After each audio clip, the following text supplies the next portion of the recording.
This week's episode of the Alpha Nerds podcast is brought to you by Sponch, the chewy, creamy, crunchy, munchy, lovely taste of Sponch.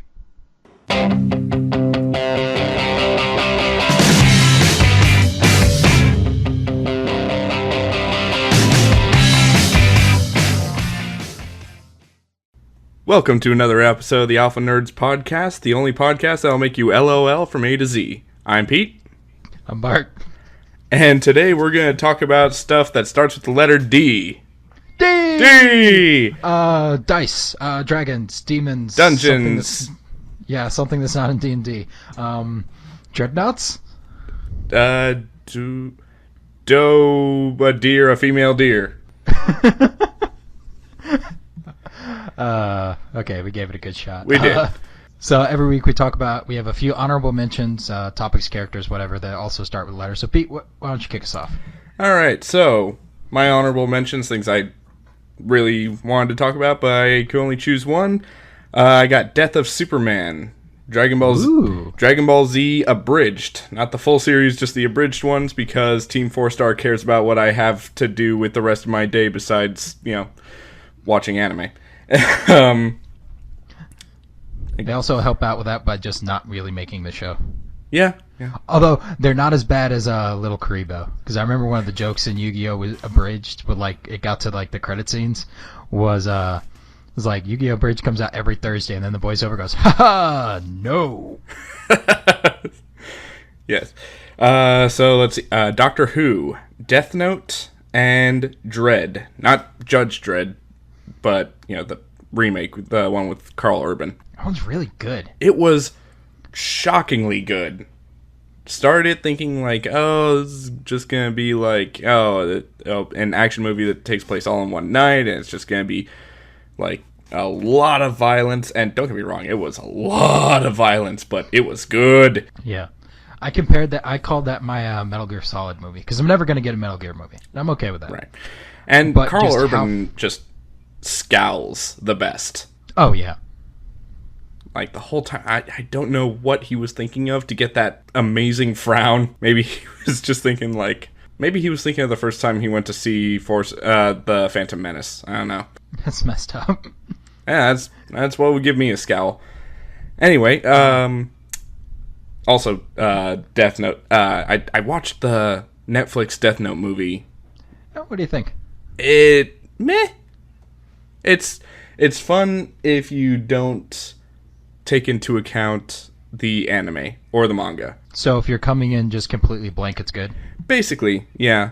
Plus, Willem Dafoe plays Ryuk. Does he ever say "Right, Spider-Man"? Nope. That's the first thing I thought of when I heard that he played that character. Right. Right, Spider-Man. No. Do it. No. That would be amazing. Anyway, so what are your 5 part? So I have Dogma. Nice. The amazing film by Kevin Smith. I also have Doctor Who, because we didn't compare notes before this. We really should have, but we really should have. This is a low point in our showcase of responsibility. Oh no, low point is definitely episode 1. Speaking of episode 1, Duel of the Fates is another one that's on there for me. Oh, love that. Such piece. a good. It's the only classical music that got featured on TRL. Yeah. Because it was just so, people were in a frenzy for episode 1. They wanted anything that could touch Star Wars. Yes. And, Duel of the Fates is easily one of the only things that came out of the prequel trilogy that I really love. I love that scene. I thought the lightsaber fight scene was great. People rip on it, but it's dude, this is awesome. Yeah. Other one on my list is Donald Duck. Nice. Which my son loves. And, of course, Donald Duck's back with DuckTales. Woo! Yeah, I should have put that on there.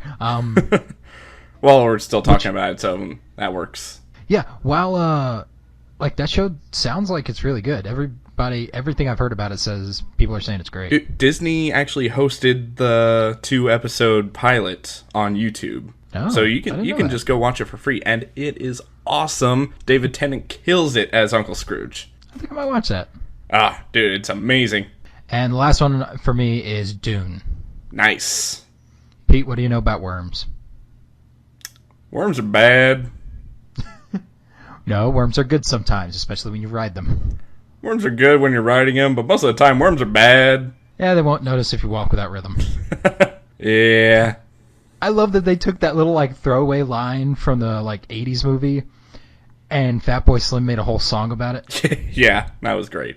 It's one of those like, yeah, this is like trippy, like walk without rhythm, you won't attract the worm. No, dude, he's talking about space sandworms. If you walk without like pitter-patter little feet, walk without rhythm, you'll be fine. Alright, so we should get into like the meat of the show. I went first last week, so Pete, what do you got for us? Well, this week I'm going to talk about the video game Dishonored. Ooh. So, I did not like this game. So good review. Hate this game. Hate it. So, I mean, if there's one thing that can guarantee an entertaining podcast is talking about something that just irritates the living shit out of you. So, here we go. Ooh. So, it was released by Bethesda in October 2012, and it quickly became one of the reasons that I hoped the Mayans were right about the apocalypse. Wait, October? Yeah, no, that works. Okay, sorry. Yeah. So, it takes place in this fictional city of Dunwall, which is supposed to be based on London and Edinburgh in the late 1800s, early 1900s, and this video game is just steampunky as shit. Okay. Yeah, it's a Victorian era, like everything. Yeah. So, like, everything is powered by like gas-powered winches and things like that. All this, like, just imagine some of the most steampunky stuff that you can think of, and that's you're pretty close. So, when I was first told about this game, I was super excited. I was like, okay, so you're telling me I get to play around. So, sort of a first-person action shooter sort of game. Yeah, well, it's made by Bethesda. Bethesda made Skyrim. Bethesda made Fallout. Yeah. Bethesda bought id, and id made stuff like Doom and Wolfenstein and the other one. I'm gonna think of it. Anyways. Yeah. Anyway, so when I was first told about this game, I was super excited. First of Commander all, Keen. Id made Commander Keen. There you go.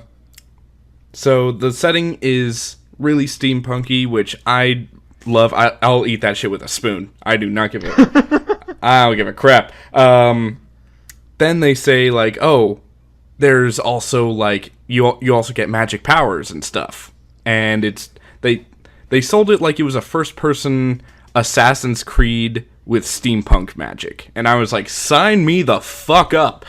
Yeah, people were super hyped for this game, and like, and it even came with like one of the best like pre-order bonuses. If you got a GameStop and if you pre-ordered it, it came with a free pack of Dishonored themed tarot cards. I don't know anything about tarot, but that was just like that was a cool thing to have, honestly. What's with like themed tarot cards being on video games? Because didn't Binding of Isaac have tarot cards too? They may have. I don't quite remember. I do know that Game of Thrones got a deck of tarot cards recently, or at least it's gonna be released pretty soon. I haven't kept tabs on it, but true to the show, every card is death. That's awesome. Yeah. So with Dishonored, see, I thought the pre-order bonus for that was like a model of Corvo's mask. That was Dishonored 2.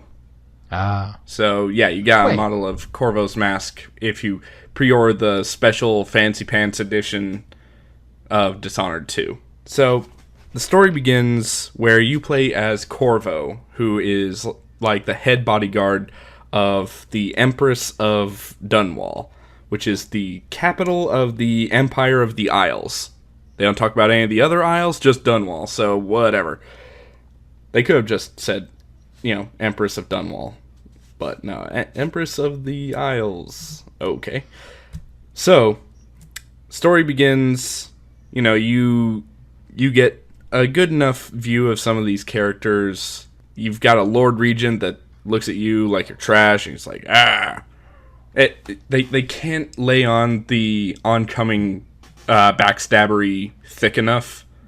Okay, is Lord Regent the bald guy? Lord Regent is the bald guy.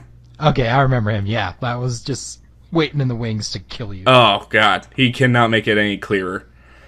Anyway, you meet up with the Empress and her daughter because Dunwall is in the midst of this rat plague thing.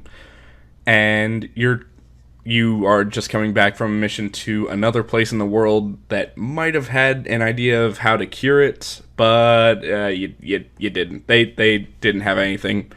So they're like, well, I guess we'll just fucking die then. How? Then a bunch of shadow ninjas show up. They stab the Empress, like, right in front of you.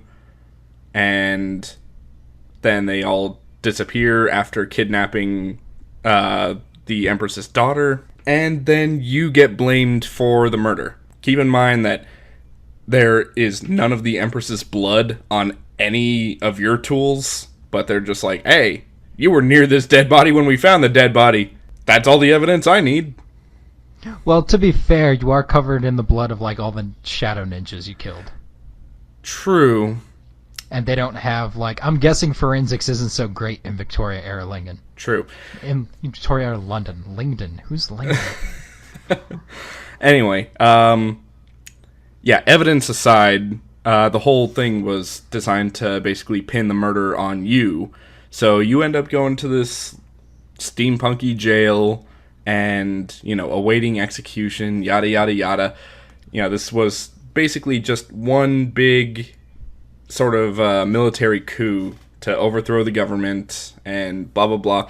Lord Regent sets himself at the top of the ladder, and he's all like, yeah, now things will be run right, and blah, blah, blah, blah, blah. So then you get visited in your dreams by this guy called the Outsider, this otherworldly being that gives you magic, and as you play the game, you're looking at this guy like, this guy thinks he's way more interesting than he is.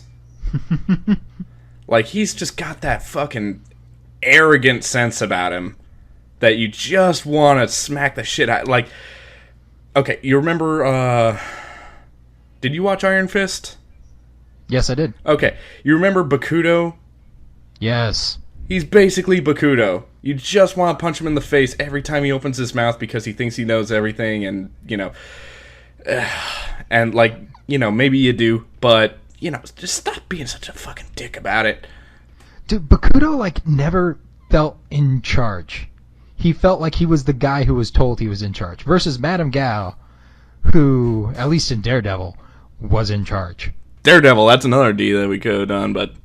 I should have done that instead of Doctor Who, or said that instead of Doctor Who. Anyways, continue. Anyway, so you get recruited by this band of loyalists who want to rescue the Empress's daughter, Emily, and put her on the throne. Keep in mind, she's like 10, and they want to put a 10-year-old on the throne. To be fair, this is the universe where you can, like, control people's minds. Magical powers aside, I don't think that really accounts for logic. Dude, we did that in our world. Like, we did that in real life.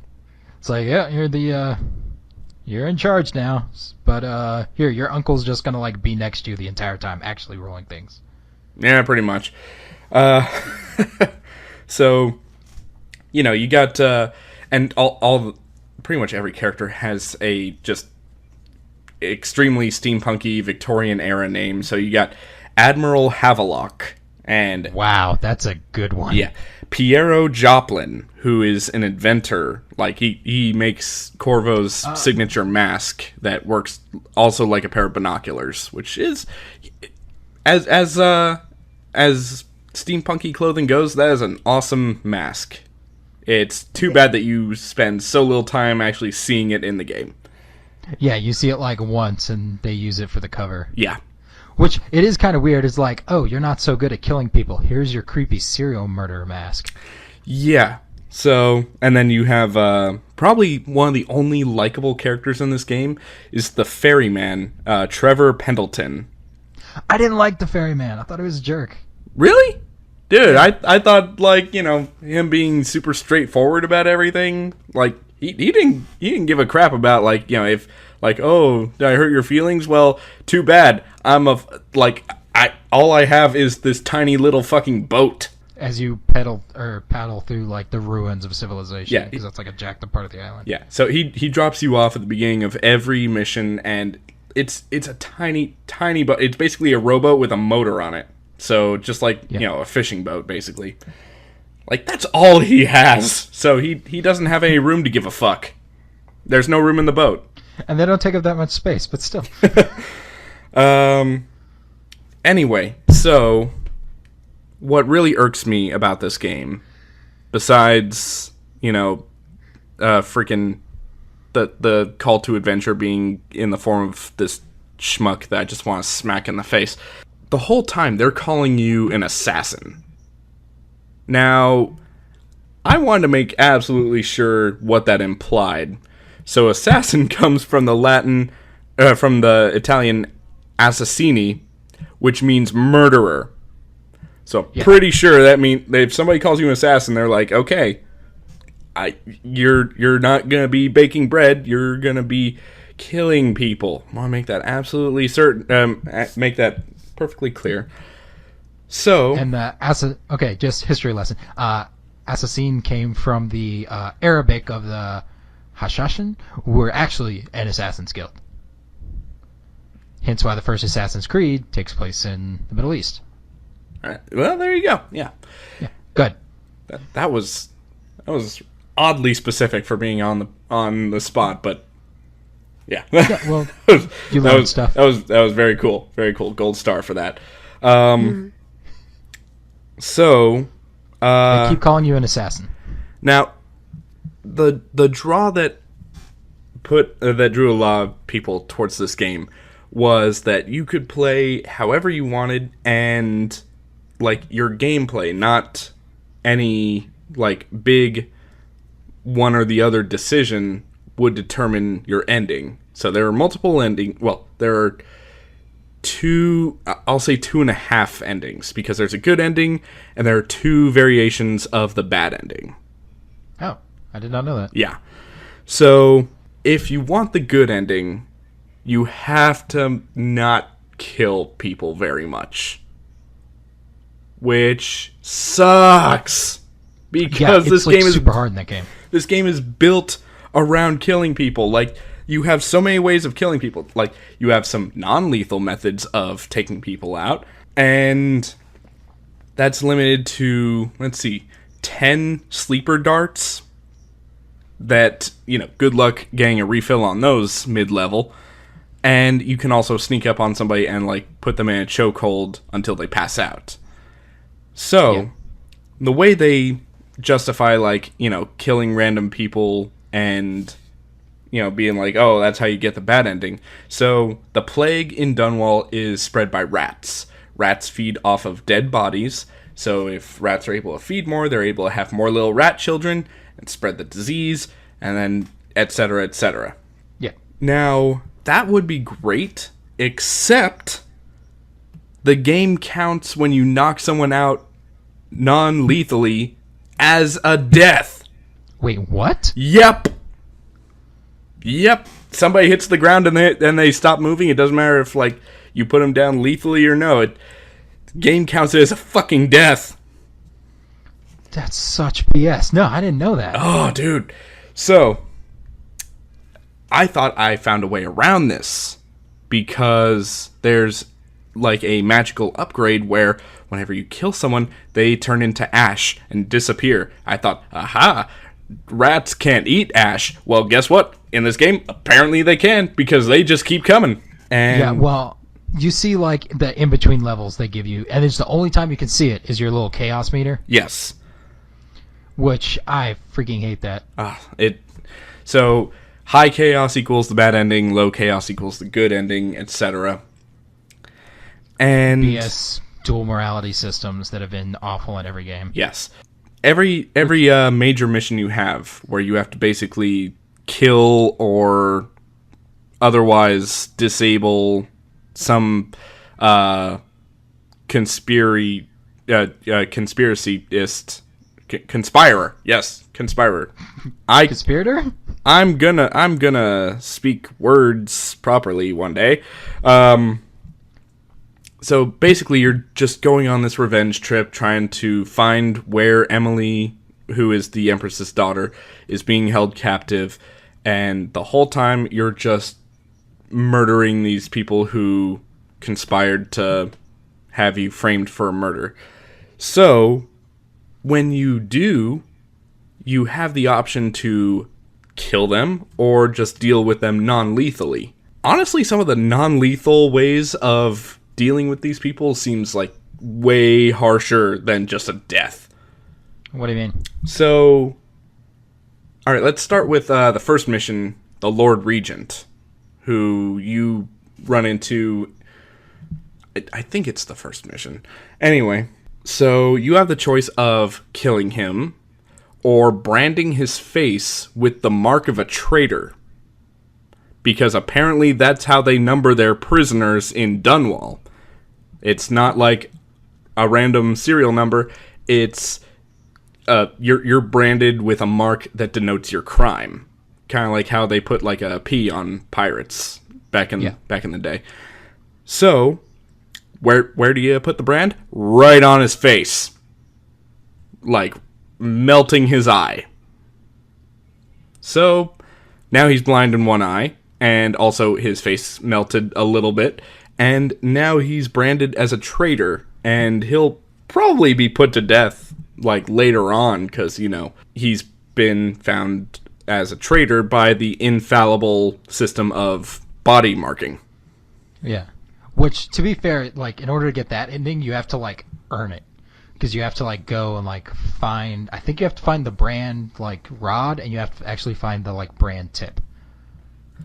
Something like that. Like, every non-lethal way makes you just work for it. Yeah. And this game tempts you so many times to just let loose and murder. And it's way more fun when you just let loose and murder. Otherwise, it's just hours upon hours of sneaking around, trying not to be seen or anything like that. And don't even get me started if you're trying to get all the achievements or trophies in this game, because that's going to take like 5 full playthroughs. And just, oh gosh. Yeah. Oh god, it's terrible. Yeah, I played that game, so I got past the first section, I got past the boat, I started the first level, and I was trying to be sneaky. But one thing I hated was the fact that if you jump down from a high place onto a guard, you can, like, shank them on the way down, and then they're dead, they're done. Yeah. There's no non-lethal version of that. Yeah. You have to land behind them, get their attention, then whack them over the head with your, like, the butt of your sword or whatever you use. I can't remember. Yeah. And then they're gone. So... yeah. I'm, like, desperate. I'm trying to do this the right way. I'm trying to be sneaky. I'm trying to be, like, careful. And I get through, like, part of a section. I'm hiding behind a sign. So I'm like, okay, so I'm watching that guard. There's the guy in the building. So I just have to wait for the guard that's in front of me to go a little bit further, and then I'll be behind the thing, and then I can sneak to the next. And then the guard in the building, like, saw my butt or something, because I hear, "Hey, who are you?" And then, like, all the guards just start swarming on me, and I just, like, now I have to deal with these guys. Just kill one, kill the other. Yeah. And then I'm done. So instead of having to sit and wait, I just press a button twice and they're dead. It's like, why am I doing this slow? Right? It's just, it's so tempting to just go, just full ham on these people. Anyway, so there are awesome powers in this game. Like, oh yeah, you start off with the blink ability, which is just teleporting. And then you get other powers, like you can possess animals. And later on, you can possess people.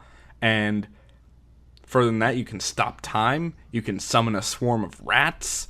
And you can turn bodies that you kill into ash, even though it won't do anything besides, stop people from noticing bodies and going on alert because, like, oh, apparently, the assassin is here. Blah. So, you get really awesome powers. And it's a lot of fun. But I'm pretty sure the only way to really enjoy those powers is to up your chaos rating, which guarantees that you'll get the bad ending.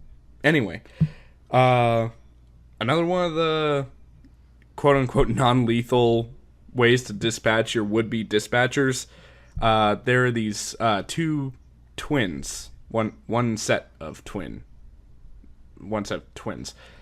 There you go.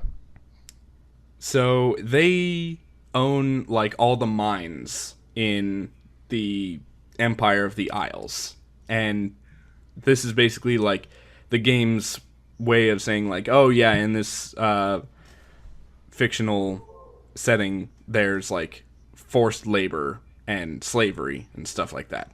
So, what's a way to deal with these two schmucks?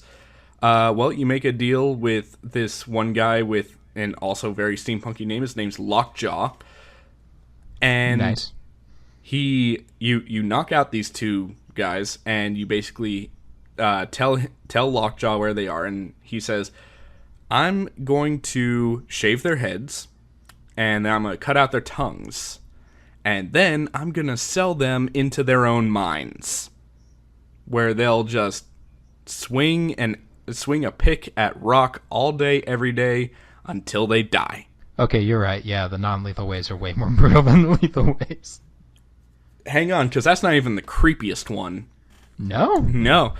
The creepiest one is when you find this one lady who's hosting a party, and you basically have to knock her out, take her to the basement of her house, where there is like a small waterway, sort of catacomby looking thing, and her not boyfriend, just a guy who has this weird fanatical obsession with her, believes that, you know, if you don't kill her, I can just take her somewhere else and we'll live together in peace, and, you know, you'll never see her again. One of his last lines as he paddles away with an unconscious woman's body in his boat is, she'll eventually learn to love me. Yeah, that is creepy as shit. Yeah, that is way worse. Like, what the hell? Okay, so, lighter take on that.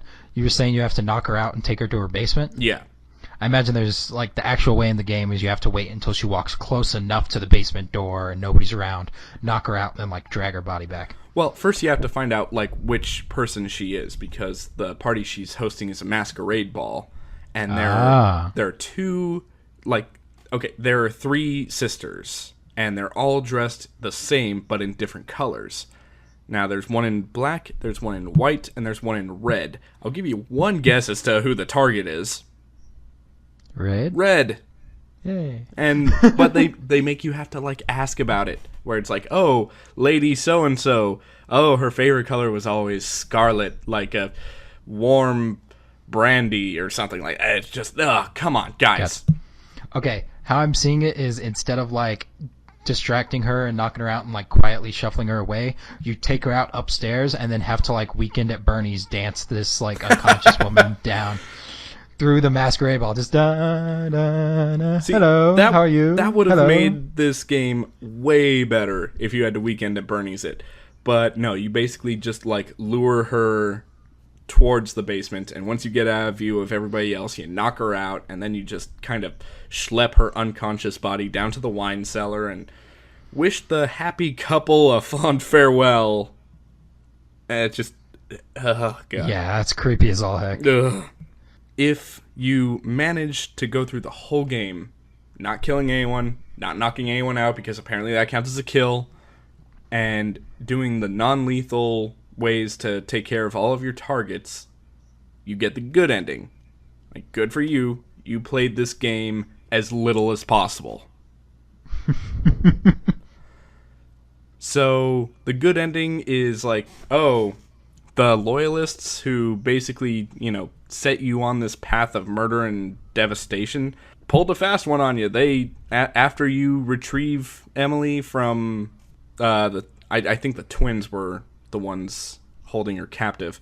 They're like, oh yeah, we're kidnapping her because you know, they who control the child controls Dunwall, and it's just it's a bad bad logic shared by everyone in this game. Yeah. This is the good ending? This is the good ending because when you go to retrieve Emily, everything is peaceful. They're just like sitting on Island Fortress, and Admiral Havelock is sitting there on a couch like, oh, you're here for the girl. Okay. She's in that room over there. There's the key. So you're like, okay, and you walk over and you grab the key, and just as you're about to unlock the door, fucking Admiral Havelock rushes your ass and you have to kill him. I don't know why he rushes you. He seemed to have, like, you know, been pretty resigned to, like, oh, clearly I lost this one. But no, you know, he's gonna go, he wants to go out like a champ, I guess. Oh, strange. Yeah, it's like a British grit, like, you must do it for the Empire. Rather. Now, if you played this game and had any amount of fun, you're gonna get the bad ending. So the bad ending, the same thing happens. The Loyalists kidnap Emily, and you go to their island fortress, except this time it's super stormy, and there's like a war breaking out because the Loyalists have turned on each other, and even frickin' Trevor Pendleton, the ferryman, upon leaving you for the last time, basically says, like, I hope I never see you again. And I'm like, fuck you, Trevor! You barely saw me at all! And so then you basically murder your way through these two contingencies of soldiers held by other people in the Loyalist group, and then you get to Admiral Havelock, again, basically holding Emily hostage, and the two variations of the bad ending are one where Emily lives and one where Emily dies. Neither of these are neither one is better than the other, because the epilogue of the story is like, oh, you've had to flee the country, and it's just being swallowed by chaos and the plague and all this stuff, and it's like, god damn, all I did was like kill a hobo. Didn't realize it was the Hobo of Destiny. Man, there's a movie idea for you right there, like sequel to Hobo with a Shotgun, Hobo of Destiny. There you go. So yeah, and not only does this result in, you know, Emily dying or not dying, but it also ends like in all of your friends who aren't the Loyalists, they're like fighting for dominance in this weird like coup within a coup sort of thing. They all die. Like, even somehow, like, Trevor the ferryman ends up dying in rough seas because of your actions, whereas in the good ending, it just shows him, like, you know, at a bar enjoying a pint with some buddies, and I'm just like, how did my actions stop him from drinking? Yeah. Well, it's kind of weird, because it's like, it's thematic for the game, because the game's just very dark and depressing and murdery, and it doesn't make sense to get, like, a good ending. Yeah. Like, maybe it would be better if just everybody died. It probably would be, but it's just, this game is just, it's, you know, I'll say final judgment for, like, the wrap up. The wrap up, but yeah. So that's basically Dishonored for you. Gosh, that's sad. I don't want to talk about mine now. Well, then this is gonna be a real short episode. So let's go ahead and talk about your thing. Yeah, let's talk about it anyways. So mine's Deadpool and Cable. Yeah. Deadpool and Cable is a comic series, came out 2004-2008. I'm kind of like cheating this one in because it was originally published as Cable and Deadpool, but when they published the omnibuses, which are the ones I read, well, 2 out of the 3 are the ones I read. It was published as Deadpool and Cable, just because Deadpool was way more popular at the time. Because the internet grabbed him and just like ran off with him. But we're not going to talk about him yet. Well, I'm not going to talk about him. You are. Pete, what do you know about Deadpool? Well, Deadpool started off as basically a ripoff of Deathstroke from DC, otherwise known as Slade Wilson, the Terminator. And Marvel was like, all right, fine. Our person has like all the same abilities and everything, but we're going to call him Wade Wilson. So fuck you, DC. In, you know, a classic example of DC Marvel pettiness, because those two companies just love to piss each other off. Anyway, so Wade Wilson gets like super cancer, like regular cancer's badass grandma, and undergoes this like experimental surgery to cure his cancer, but unbeknownst to him, he's actually part of the Weapon X program, and he's kind of infused with a little bit of Wolverine's DNA to give him a healing factor, and blah blah blah blah blah. Long story short, he is basically immortal, can't be killed. Now he's got other powers that kind of like come and go as the situation dictates. Like there are some times where he's able to teleport. There are some points where he's able to. Well, I mean, he's always able to break the fourth wall, but to what extent is, like, up to the writer, I guess. Yeah. Anyway. But, so, you know a fair amount about Deadpool. Yeah. So, trivia time. What's Cable's real name? I don't know. Nathan Summers. Right. Son of Scott Summers. Yep. You already said Deadpool's real name. You already said who Cable's dad is. Who's Cable's mom? Was it Jean Grey? No. And we'll get back into his like weird family ties in a bit. Deadpool's girlfriend? Well, most of the time it's Death. In the movie. Oh, in the movie. God, I can't remember her name. It was Copycat. Okay. Copycat. And then who kidnapped Deadpool's girlfriend? Francis. Okay. Sorry, I just remembered the whole like, I'm gonna fucking spell it out for you. So a bunch of stuff from that movie, a bunch of stuff just about Deadpool's character comes from this series. So you were talking about the teleporter. He gets that in this series. So what happens is this series was written by a guy named Fabian Nicieza.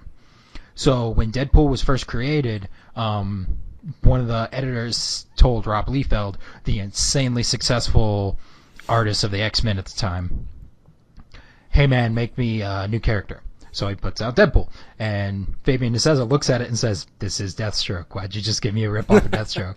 And then he's laughing about it, and he's the one who wrote Deadpool as a comedy character. It wasn't Rob Liefeld. Rob Liefeld just pumped something out and handed it off. Not that it wasn't good. Rob Liefeld's great. Yeah. Rob Liefeld is one of the few guys who's been super successful in comic and then not so successful, and then he's come back pretty well. Like, he can make a living now. Yeah. But Fabian Nicieza is the one who wrote Deadpool as a comedy character. He's the one, like, Deadpool's not wacky because of the artist. He's because of the writer. And the writer's the same one who did this series. So, first, like, few issues of this series, Cable and Deadpool, like, get combined somehow. And then Cable, like, spits out Deadpool. It's weird, but... Like, actually, like, throws him up or something? Or yeah, like, Cell style. Just like, oh. Why does it taste like Astroglide? So, oh gosh. Oh, that's sick. Anyways, so that's why Deadpool has Cable's teleporter, because their like genetics got like merged at the time. So anytime Cable tried to teleport, it would bring Deadpool with him, because it's like, oh yeah, I see your genetic material here and here, so we'll just grab both of you and pop you over here. Ah. So that's why he can use the teleporter, but every time he teleports, Cable comes with him. That's Cable great. Can't fix it. That's amazing. Another thing about Deadpool, if nobody here has seen Deadpool's face, he looks like a guy who didn't wear a helmet in a motorcycle accident.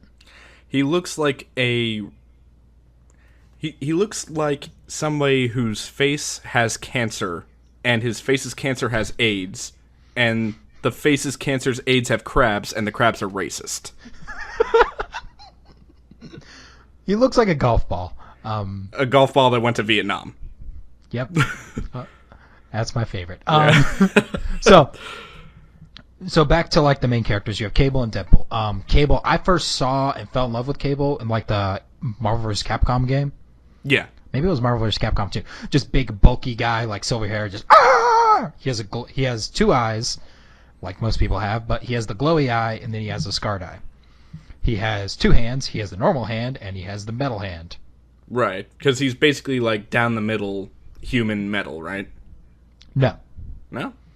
No, it's on his arm, and it's like up his neck a little bit, and I think the non-glowy eye is a metal eye. So what happened is, like you were saying, so when they were writing the X-Men back in the 90s, they took Cyclops and they wanted him to retire. They're like, we don't need a Superman character. We just want to give him a happy ending. So what they did was Jean Grey dies and he leaves the X-Men. He goes up to Alaska. And he meets a girl there that looks like Jean Grey, and he's like, wow. And then she like slaps him for calling her Jean Grey. They meet, they talk, they fall in love, they get married. And that was the end. That was the intended end, is that Cyclops just stays up in Alaska with his, like, wife, where, like, he was from, I think.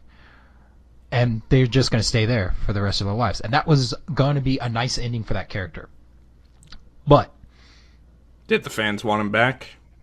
No. Actually, the writers wanted him back. They did I think it was X-Force. Or no, it wasn't X-Force. It was X-Factor. Yeah, it was X-Factor.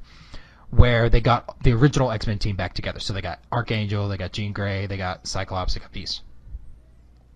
So they needed something to do with, like, his wife and kids. Like, how do we get him away from his wife and kids? So what we do is, and the baby they had together is little baby Cable. Little baby Nate. Nice. So what they do is they make his wife a clone of Jean Grey. They make his child, because he's like a clone. She's a clone of Jean Grey. There's like psychic abilities there. So now he is. You have a baby in a fictional story. They're the most powerful character in that story. Yep, pretty much. It's just, that's how it always happens in fiction. Every single time. So he was little supercharged baby.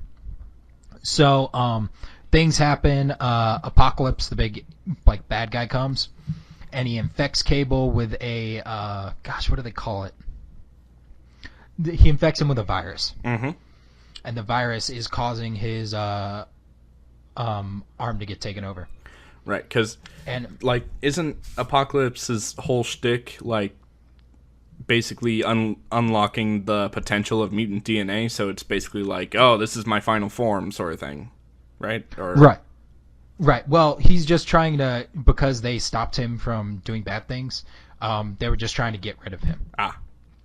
So they give Cable to this lady from the future, and she runs off. They're without her kids. His wife is just a clone of his other dead wife. His other dead wife's alive. And then Cyclops goes back, and they start their new series. So it's basically just like Road to Reboot. Right. So, Cable... Okay, his backstory is really weird. So, little baby Cable's in the future.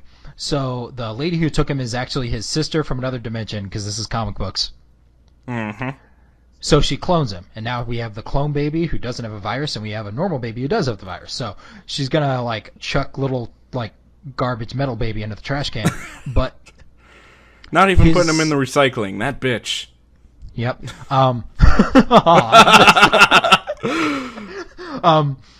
So his psychic abilities stop the spread of the virus. It just like and stops taking over him. So he loses an arm, he loses an eye, but he's fine.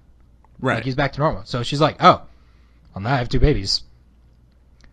What do you do with a drunken baby? So she takes one and raises it Apocalypse comes, steals good baby, and then Super Virus Metal Baby just stays with them. And then things get weird. So that's why Cable has the metal arm. So he's raised in the future, the like dark, gritty future where everything's gone to pot. And he is like their super psychic soldier from the future. Okay. So and how many psychic powers he has varies comic to comic, writer to writer. In this one, he actually starts out with like just his normal level, but he's slowly getting them back. And the second collection was issues like 8 through 12 or 6 through 12. I think it was 6 through 12. He is like he's fully up. He has all the like psychic power he needs. So Cable, during the series, he gets his psychic powers back, and he takes his spaceship, the Grey Malkin, and he turns it into this island paradise. So his idea is, I'm going to change the future today so that it doesn't end up like my future tomorrow. Oh, okay. He's bringing philosophers and writers and artists and politicians, and he's bringing them all to this island just to live together and be happy and to make stuff. Okay. Just to make a better world. And it's like, hey, this is like a good like use of this character who has all these psychic powers. And so that's where the majority of the series takes place, is on Cable's Island Paradise. But Deadpool's there. And Deadpool's Deadpool. And Deadpool will eventually Deadpool everything up. Yeah, so unlike because you played the Deadpool versus Cable, or you played the Deadpool game. Yeah. And in the game, Cable's very, like, angry all the time. He's like, Wade, we need to do this. Wade, why'd you do that? We need to do this. Wade, that's just another clone.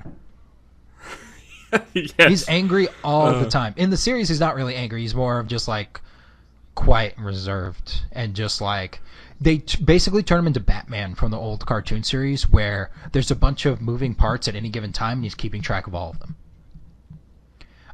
So the things that come out of this series that are Deadpool specific, chimichangas.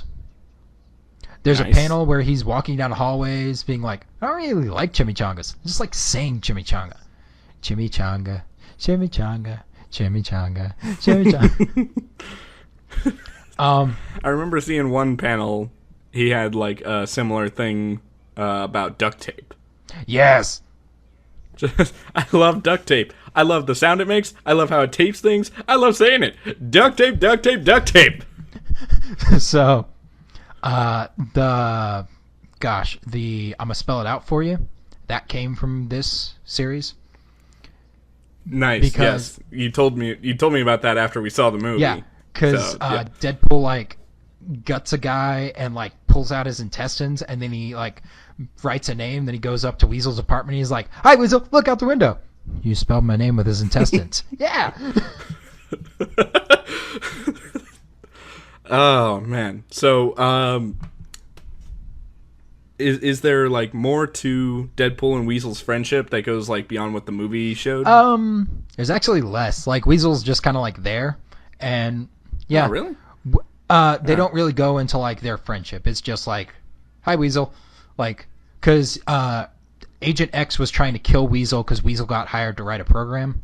Another great line in this series is when he meets MODOK, the like guy with the big head and the yellow chair. Oh yeah, because MODOK is psychically holding Deadpool in the air and talking to him, and Deadpool's like, "This guy is like Barry White with the bass turned up." It was one of those. His voice was loud, like super loud, like Barry White with the bass turned up loud. Nice. Which I loved. And then you see MODOK in the game, and he's like, "Nah," in Marvel vs. Capcom 3, which I didn't really like. I loved who they got to voice Deadpool, though. Yeah. But yeah, the series is the first appearance of Bob from Hydra.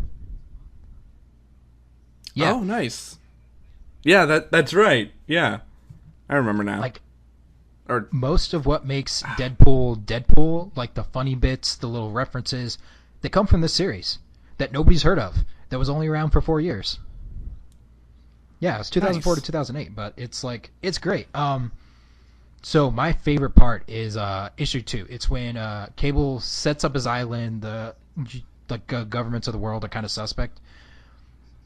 And then he basically takes over every television in the world because he can. And he goes, "Here's what's going to happen. You're going to throw all of your nuclear weapons away, or I'm going to pick them up and I'm going to throw them into the sun. And we're finished here." And just like cuts it off.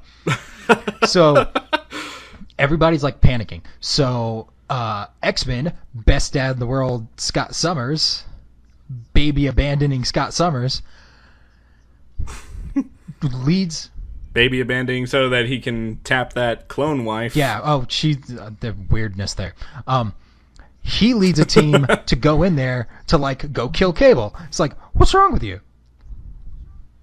And they bring Deadpool along with them because they needed somebody in there. And he's like, "Can I be an X-Men?" And they're like, "You're not an X-Men. You're not a mutant." He's like, "Can I wear the outfit?" What outfit? You're already wearing an outfit. And then you see him a couple panel later as in like Marvel girls, like the green and yellow spandex. He's like, I'm an X-Men now. You're not an X-Men. Oh my god. So, okay, because some people might not understand like what the difference is between like Deadpool and a conventional X-Men. What is the difference between a mutant and a mutate? Which is so what Deadpool mutants is. are born with powers. Mutates are given powers afterwards. So think of the difference between, let's say, a Spider-Man or Fantastic Four, your Captain Americas, versus like Wolverine. Well, actually, he's a bad example.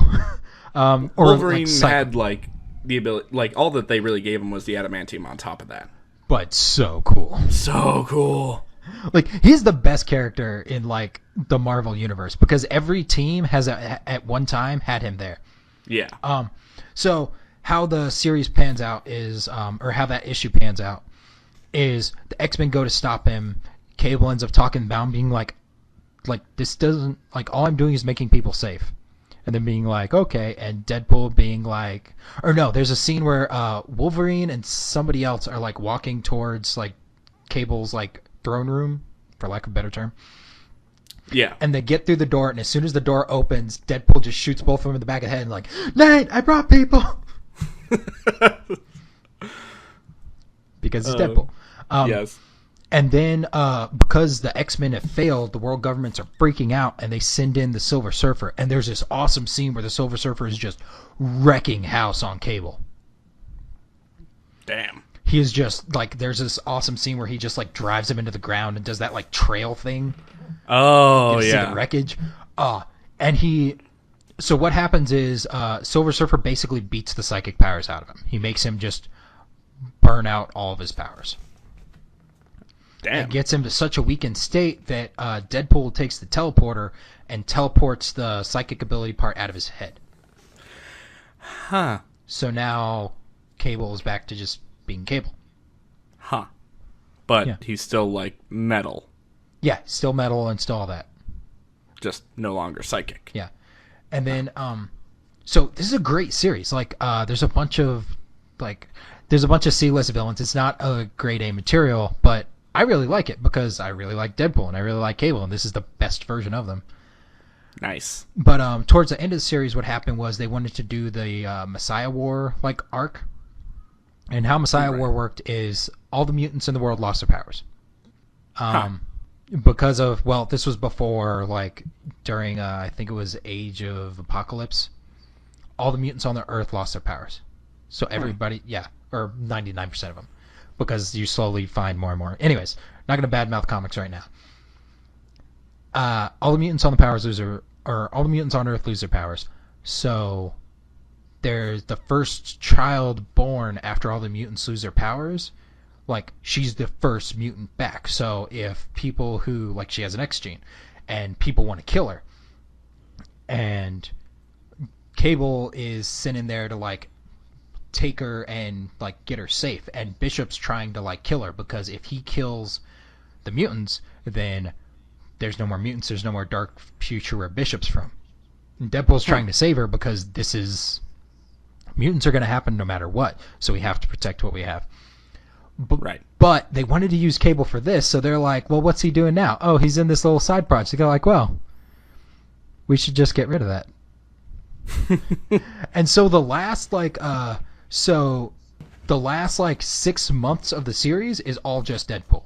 And the last 3 months before that is a giant fight on Greymalkin, where it's Cable desperately trying to stop the big thing that they brought in because they wanted to integrate him in, so they made a bad thing happen on the Paradise Island. Had Cable help stop it, and then he got teleported out after that. Yeah, so you have like 6 months of just like no Cable and Deadpool, or Deadpool and Cable, whatever you want to call it. Like, it's how they ended it was really bad because they couldn't end it right because the editors at Marvel decided that the character was better used elsewhere. Which sucks. Yeah, it was just bad. But I really dig it.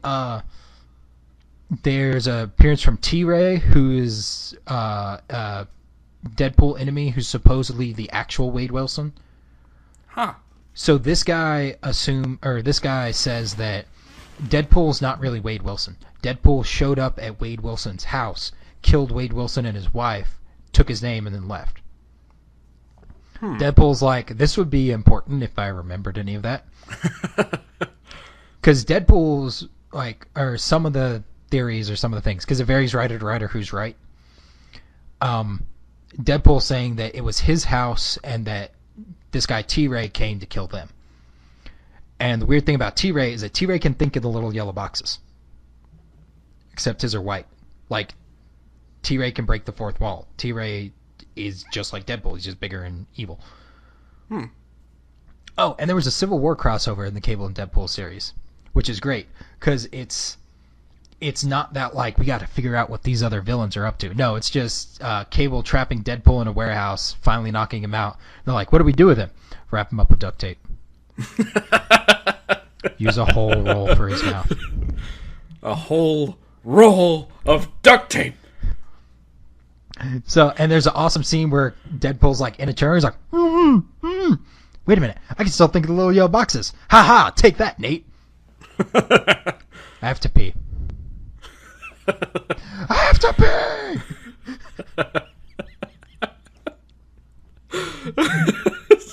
Yeah. Oh, man. You see why I'm like, this is pure Deadpool. This is like this is your best Deadpool. Right. I'd dig it. But yeah, like, that's pretty much it for me. I'm trying to think of everything else. But yeah, I think that's about it. So we can wrap up. All right. So, what's your favorite thing about Deadpool?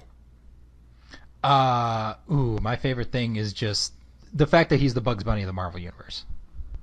Or the best thing I like about the comics is just the interactions between the two of them. Oh, right on. Yeah, Bugs Bunny of Marvel. That's a spot-on analogy, I think. Right? Yeah. So, what's your least favorite thing? There are probably like the C-list villains. The fact that all these people are showing up, it's like, I'm Psylocke. It's like, who are you? Like, I don't know anybody who's showing up. But they keep showing up. Oh, okay. Another like last minute point. There's an awesome scene where during the big fight that takes place on the island, Sabretooth's there and he's fighting Deadpool in this big open area. Uh-huh. And then Cable like walks through the door and Deadpool's like, "Hi, Nate." And he's like, and Cable's just like, "Hello, Wade." Looks over at Sabretooth. "Hello, Victor." Launches Sabretooth into space. "Goodbye, Victor." Damn. Yeah. Like, just like. I gotta read that now. I gotta see that. Oh, it's so good. And Taskmaster's there. I love me some Taskmaster, but we'll talk about him later. Okay. So who do you think would enjoy this most? Probably people around our age, because it does make pop culture references, but they're either like modern to like the 2004 2008 time, or they're like Deadpool's just references 1980s. So B. Arthur, Deadpool's love of B. Arthur came from this series. Nice. Because it's like, and now world's sexiest woman is awarded to B. Arthur. Mia Korovich. Screw you, B. Arthur. That's great. But yeah, but like if you're 26, 27, 28, or if you just really dig Deadpool, take a look. Right on. So Pete, for Dishonored, what do you love about Dishonored? Actually, the superpowers are pretty awesome. And being able to, like, kind of chain them together. Like, okay, there was one move I was super proud of, right?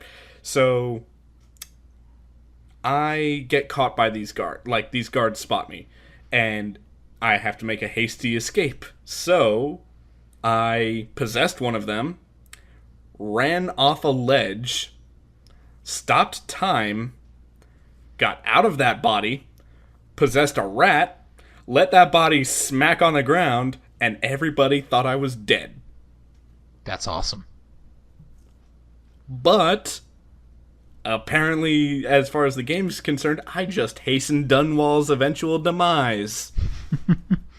I'm like, fuck you, that was amazing! Yeah, I saw a part where a guy, there's like a bunch of guards around like a bonfire in a courtyard, so he stops time, blinks over to a barrel of like gunpowder, grabs it, blinks the barrel over to the, like on top of the fire, blinks back to the wall, and then restarts time, and just whoosh, they're just all dead. Dude, it's so much fun. It's so much fun just using these powers like a lunatic. But so what do you hate about Dishonored? It's judgy. It's really judgy. Like, the whole time they're telling you that you're an assassin, and then when you do what an assassin does, they act like you're a loose cannon. You're kind of doing more harm than good. I'm like, of course I'm doing more harm than good. I'm murdering people. You wanted me to murder people. You can't just...